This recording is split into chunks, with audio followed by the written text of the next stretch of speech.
Անշուշտ պետք է ողջունել Միացյալ Նահանգների, ուրեմն կոնգրեսի արտաքին հարաբերությունների հանձնաժողովի նախագահի այդ հայտարարությունը, ողջունել այն առումով, որ երբ միջնորդ երկրները եւ ընդհանրապես միջազգային հանրությունը տեսնում են, որ Ադրբեջանի Ալիևյան վարչակարգին այլևս չի մնում այլ մեխանիզմ բերելու բանակցային սեղանի շուրջ եւ հասնելու խաղաղ հանգուցալուծման խնդրի, ապա իրերը պետք է գուցե կոչել այդ անունով, որպեսզի Ադրբեջանի իշխանությունները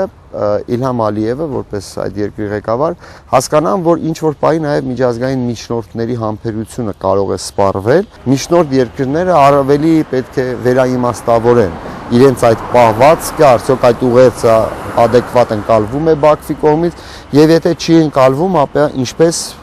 հասկացնել պաշտոնական Ադրբեջանին, որ կա խնդրի կարգավորման որոշակի տեսլական, հստակ սկզբունքների վրա շարադրված եւ որ խնդիրը պետք է փոխադարձ զիջումների հիման վրա կարգավորվի։ Այնպես որ խոշոր հաշվով միջազգային հանրությունը խնդիր ունի Ալիևին հասկացնելու այն, ինչ ինձ թվում է բոլորի համար շատ պարզ է եւ հասկանալի։ Այս ուղերձը վերջին կարող է Ալիևին ինչ-որ բան հասկացնել ցույց։ Բնակարար, գիտեք, մենք որպես պատերազմող կողմ, այսինքն որպես պատերազմական դե ֆակտո իրավիճակում գտնվող կողմ, սովորաբար շատ զգայուն ենք ընդունում, բնականաբար եւ դա ճիշտ է, քանի որ մեր եղբայրները, որդիները եւ հարազատները կանգնած են առաջին գծում եւ պահում են մեր երկրի սահմանները, ադրբեջանական իշխանությունների, այսպես ասած, ռազմատենչ հայտարարությունները։ Բայց իմ կարծիքով անձամբ Իլհամ Ալիևը եւ ադրբեջանական ոտքից գլուխ կոռումպացված զինվորական իշխանությունները շատ լավ հասկանում են, որ իսկապես իրենք չեն կարող ռազմական առավելության հասնել։ Ինչ պետք է անի ըստ հայկական կողմը, որպեսզի Մինսկի խումբը իրապես գնահատականներ տա իրավիճակին։ Այո, մեզ ուրախացրել է, որ կոնգրեսի արտաքին հարաբերությունների հանձնաժողովի նախագահը նման հայտարարություն արել,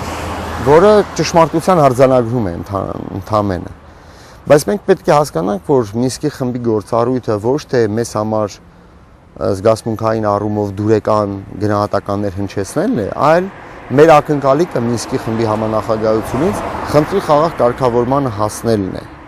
Ամեն դեպքում պատերազմական ակտիվ գործողություններ չեն վերսկսվել եւ պետք է ի նկատի ունենալ, որ դա հենց Մինսկի խմբի շրջանակներում ընթացող նրանց միջնորդական ջանքերի եւ բանակցային գործընթացի արդյունք է։ Սա մեկ։ Երկրորդ, ես չեմ կարծում, որ բացի Բաքվից կարող է գտնվել որևէ այլ մայրաքաղաք աշխարհում, որտեղ լրջորեն պնդեն, որ Արցախյան հակամարտությունը չի կարգավորվում այն պատճառով, որովհետեւ Մինսկի խումբը լավ չի աշխատում։ Բոլորին հայտնի է, որ Արցախյան հակամարտությունը խաղաղ բանակցային ճանապարհով չի կարգավորվում մեկ պարզ պատճառով, որովհետև ադրբեջանական իշխանությունները սեփական ժողովրդին սնելով մաքսիմալիստական, ռազմատենչ, շատ վտանգավոր նաև ազգայնամոլական գաղափարներով չեն պատրաստում եւ չեն պատրաստել իրեն ժողովրդին խաղաղության, որը կարող է լինել միայն փոխադարձ զիջումների հիման վրա։ Եթե ադրբեջանական իշխանությունները արդեն շատ տևական ժամանակ օգտագործում են միջնորդական ջանքերը, բանակցությունները, դրանց մասնակցությունը կամ չմասնակցությունը այլ նպատակների համար, ապա միջնորդները ինչ-որ պահի իսկապես շատ ճիշտ կլինի մեր զգացմունքներն մի կողմ դրած, իրականությունը պարզ ասելու, ոչ թե մեզ դուր գալու համար, այլ հասկացնելու Ալիև կրտսերին, որ կարող է նաև ստացվել այնպես, որ խաղաղ հանգուցալուծման ժամանակահատվածը հնարավորությունները ձեզ համար անսահման չլինեն, որովհետև ոչ ոք չի կարող բացառել, որ նման զարգացումների պարագան նույն Մինսկի խմբի համանախագահող երկրներից մեկը կամ երկուսը կարող են ճանաչել Լեռնային Ղարաբաղի անկախությունը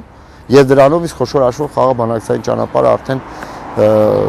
այլ ուղիով կթեքվի դեպի Լեռնային Ղարաբաղի միջազգային ճանաչում։